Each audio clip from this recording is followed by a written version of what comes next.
সুপ্ৰভাত পুৱাৰ কিৰণ অনুষ্ঠানলৈ আপোনালোক আটাইকেই স্বাগতম জনাইছো ষ্টুডিঅ'ত মই অভিলেখা এতিয়া আজিৰ পুৱাটি আৰম্ভ কৰো এটি ভক্তিমূলক গীতেৰে কৃষ্ণ আজি গোটেই বৃন্দাবন মধুময় হৈ আছে প্ৰভু সুললিত সুৰেৰে তোমাৰ এই অমিয়া বাঁহীবোৰ আমিও শুনিবলৈ পাম হে প্ৰাণ কৃষ্ণ দে প্ৰভু তুমি হে প্ৰভু কৃষ্ণ মুৰাৰী কৃষ্ণ গানা বৃন্দাবনৰ মাজে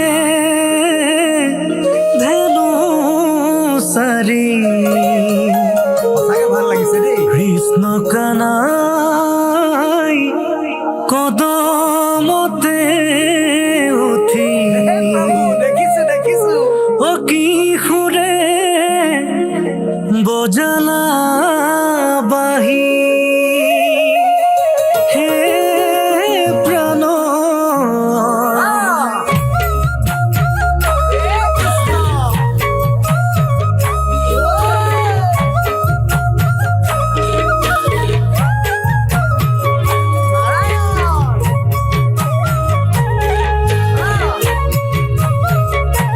হৰি হৰি নীলিমাহে বান্ধা কৃষ্ণ নাম লোৱা হে প্ৰাণ প্ৰভু তুমি কৃষ্ণ মুৰাৰী হৰি হৰি হে ৰাম ইনো তোমাৰ লীলা হে বৃন্দাবনৰ মাজে তুমি বজালা বাহি সুন্দৰ প্ৰভু অতি সুন্দৰ আৰু বজোৱা ভাল লাগিছে হে প্ৰাণ প্ৰভু তুমি কৃষ্ণ মুৰাৰী বৃন্দাবনৰ মাজে মাজে বজালা বাহি হে বহলকৈ যমুনা উপচাই পেলালা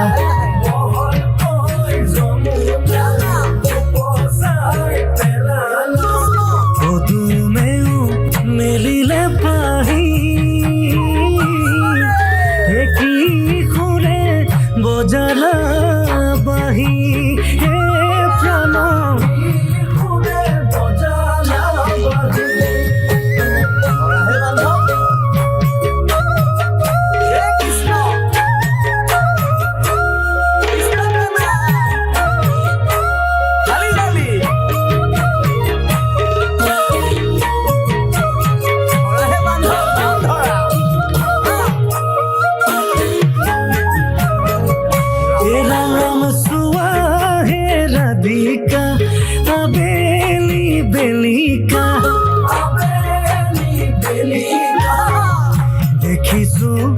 ঘাটৰে কাষত হে শ্যাম বৰণীয়া দেখোতে ধুনীয়া পাহৰো কেনেকৈ মনত হে প্ৰাণ কেনেকৈ বজোৱা গানা বাঁহী বজোৱা হে প্ৰাণ প্ৰভু তুমি কৃষ্ণ মুৰাৰী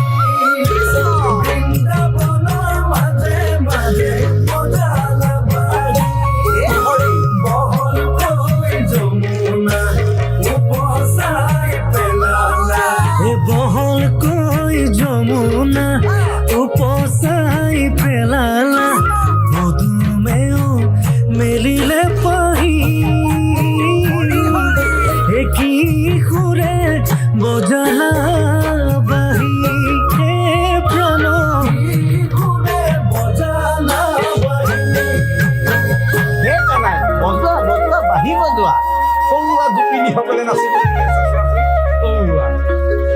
হে বৃন্দাবনৰ মাজে কৃষ্ণ হৰি হৰি অহিঙা ডাক দিলে শুনিছেনে নাই বাঁহীৰ সুৰত গোপী থমকি ৰলে নাচা ও ৰাধা নামে বান্ধ বান্ধে শিখা হয়নে বান্ধৱ ৰাধা নামে দিশা কৃষ্ণহে বুলিছো দেই মাথাতে ময়ূৰ পাখি হৰি ৰাধাৰ নাম কি লিখা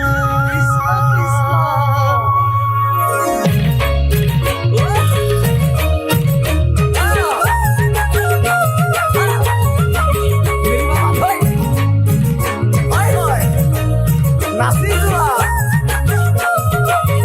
কৃষ্ণ বাঁহী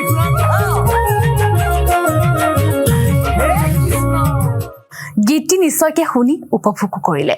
এতিয়া আগবাঢ়িছোঁ অমৃতবাণীৰ মাজলৈ অমৃতবাণীত আজি নৰ্মেণ্ট ভিনচেণ্ট পিলে কৈছিল যে আপুনি নিজকে যি বুলি ভাবে প্ৰকৃততে আপুনি সেয়া নহয় আচলতে আপুনি নিজে যি ভাৱনা চিন্তা কৰে আৰু তাৰ দ্বাৰা উজ্জীৱিত হৈ যি কাম কৰে আপুনি সেয়াহে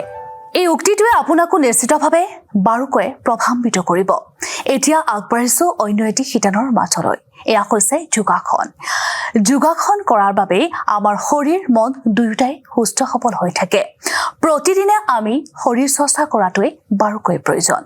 গতিকে তেনে এক যোগাসনৰ দ্বাৰা কেনেকৈনো শৰীৰ মন দেহ ভালে ৰাখিব পাৰি চাওঁ আহক নমস্কাৰ সুপ্ৰভাত মই যোগ প্ৰশিক্ষক প্ৰবীণ দাস আৰু মোৰ সহযোগী হিচাপে আছে নিজৰা বৰুৱা আজি আপোনালোকৰ ওচৰত আকৌ এটা নতুন আসন লৈ আহিছোঁ সেইটো আসন হৈছে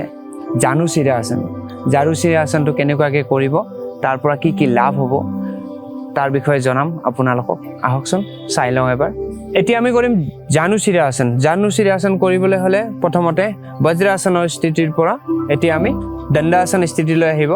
সৌ ভৰিখন সন্মুখত প্ৰথমতে বাওঁ ভৰিখন সন্মুখত দুয়োখন হাত কঁকালৰ ওচৰত থাকিব বডিটো যিমান পাৰে বডিটো ষ্ট্ৰেট কৰি ৰাখিব পোন কৰি ৰাখিব উশাহ নিশাহ লৈ থাকিব উশাহ ল'ব উশাহ এৰিব সৌ ভৰিখন ভাঁজ কৰি সৌ ভৰিৰ উৰুত লগাবলৈ চেষ্টা কৰিব যিমান পাৰে ওচৰলৈ লৈ যাব ভৰিখন দুয়োখন হাত উশাহ লৈ লাহে লাহে হাত দুখন ওপৰলৈ উঠাব সন্মুখৰ পিনে চাবলৈ চেষ্টা কৰিব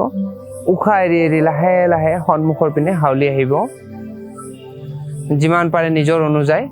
দুয়োখন হাতেৰে ভৰিখনত ধৰিবলৈ চেষ্টা কৰিব বেলেগ বেলেগ ধৰণেও ধৰিব পাৰে আঙুলিটো ধৰিব পাৰে বুঢ়া আঙুলিটো ধৰিব পাৰে বা ভৰিখনৰ পতাটো ধৰিব পাৰে উশাহ ল'ব উশাহ এৰিব নিজৰ অনুযায়ী এই আসনত কমেও 30 ছেকেণ্ডৰ পৰা 1 মিনিট লৈ কৰিবলৈ চেষ্টা কৰিব লাগে লাহে লাহে উঠি আহিবলৈ চেষ্টা কৰিব উশাহ লৈ লাহে লাহে দুয়োখন হাত ওপৰত হাত দুখন তললৈ নুমাব সৌ ভৰিখনত ধৰি পেলাই পোন কৰি দিব দণ্ডাসন স্থিতিত এতিয়া বাওঁ ভৰিখন কৰিবলৈ চেষ্টা কৰিব বাওঁ ভৰিখন ভাঁজ কৰি পেলাই উৰুত লগাই দিব যিমান পাৰে বডিটো ষ্ট্ৰেট কৰি ৰাখিব উশাহ লৈ লাহে লাহে দুয়োখন হাত ওপৰলৈ উঠাব উশাহ এৰি এৰি সন্মুখৰ পিনে হাউলি আহিব দুয়োখন হাতেৰে ভৰিখনত ধৰিবলৈ চেষ্টা কৰিব যিমান পাৰে নিজৰ অনুযায়ী ধৰিবলৈ চেষ্টা কৰিব জানুচিৰা আসন কৰিলে আমাৰ যি সাইটিকা নাৰ্ভ আছে সেই সাইটিকা নাৰ্ভটো খুব লাভ হয় আৰু লগতে মেৰুদণ্ডৰ পোন কৰাটো সহায় কৰে পিঠিত যদি বহুত বেছি ষ্টিফনেছ থাকে জঠৰতা থাকে সেই জঠৰতা কমোৱাটো সহায় কৰে উশাহ লৈ লাহে লাহে হাত দুখন ওপৰলৈ উঠাব আকৌ আগৰ স্থিতিলৈ ঘূৰি আহিব আকৌ এবাৰ কৰিবলৈ চেষ্টা কৰিব জানুচিৰা আসনটো বাওঁ ভৰিখন ভাঁজ কৰি সৌ ভৰিৰ উৰুত লগাই দিব এই আসন কৰিলে সাইটিকা নাৰ্ভ মেৰুদণ্ড আৰু লগতে যকৃত বৃক্ক এইবিলাকত আমাৰ সুন্দৰ লাভ কৰে আৰু লগতে কিছুমান সাৱধানতা আছে যদি আমাৰ শৰীৰটোত কিবা অপাৰেশ্যন বা আঁঠুৰ বিষ থাকে তেতিয়াহ'লে এই আসনটো সাৱধানে কৰিব লাগে উশাহ লৈ লাহে লাহে আগৰ স্থিতিলৈ ঘূৰি আহিব দ্বিতীয় লক্ষণ কৰিবলৈ চেষ্টা কৰিব এতিয়া সাৱধানতাৰ ভিতৰত কঁকালৰ বিষ যদি ভয়ংকৰ থাকে তেতিয়াহ'লে এই আসনটো কৰিব নালাগে আৰু লগতে পেটৰ যদি অপাৰেশ্যন বা অস্ত্ৰোপচাৰ থাকে তেতিয়াহ'লে এই আসনটো কৰিব নালাগে ৰাজহাড় ৰাজহাড়ত যদি কিবা ধৰণৰ অপাৰেশ্যন থাকে তেতিয়াহ'লে এই আসনটো কৰিব নালাগে। লগতে চকুৰ সমস্যা থাকিলেও এই আসনটো কৰিব নালাগে। লাহে লাহে আগৰ স্থিতিলৈ ঘূৰি আহিব। এইদৰে যদি আপোনালোকে সদায় যদি জানু চিৰা আসনটো অভ্যাস কৰে তেতিয়াহ'লে আপোনালোকৰ এই সমস্যাবোৰ নাইকিয়া হ'ব। ধন্যবাদ। পুৱাৰ কিৰণ অনুষ্ঠানৰ মাজতে এইখিনিতে সময় হৈছে চমু বিৰতিৰ পিছত পুনৰ উভতি আহিম। আমাৰ আজিৰ দিনটো কেনেদৰেনো পাৰ হয় ৰাশিফল সন্দৰ্ভত আমি অধিক জানিবৰ বাবে আমি পোনপটীয়া সম্প্ৰচাৰৰ মাজলৈ যাবলৈ বিচাৰিম। আমাৰ সৈতে পোনপটীয়া সম্প্ৰচাৰৰ মাজে থাকিব ডক্টৰ পৰশমণি শৰ্মা।